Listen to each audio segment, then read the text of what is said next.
Now, the Roman Catholic Church has another little problem.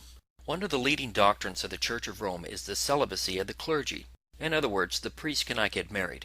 They have to take a vow of celibacy and refrain from the state of matrimony. That is not in the Bible, except where Paul says to young Timothy that it is a doctrine of devils to deny marriage. Paul clearly states it is a satanic doctrine, and it was the priesthood of Babylon that was forbidden marriage. So the whole clergy of Rome, bishops, priests, cardinals, abbots, are all forbidden holy matrimony. So surely Peter, who they say was the first pope, he would have to have been a single man. Peter couldn't have a wife because that would spoil the whole story. It would knock their whole little fable and their vain tradition right out the window. But what does the Bible tell us in Matthew 8, verses 14 and 15? And when Jesus was come into Peter's house, he saw his wife's mother laid, and sick of a fever. And he touched her on the hand, and the fever left her, and she arose and ministered unto them. Peter did not only have a wife, he had a mother-in-law as well. No, there's no getting around it. It's in the Word of God. Now, some don't believe that, of course. The priests of Rome say, well, she died, or he got rid of her, or something happened to her.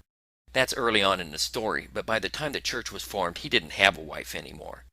But if we go to 1 Corinthians chapter 9 and verse 5, Paul responds to a question regarding marriage. Not only Peter, but the whole lot of them broke their vow of celibacy. All these apostles have got wives. Haven't we the power to lead about a sister, a wife, as well as the other apostles, like the brethren of the Lord and Cephas?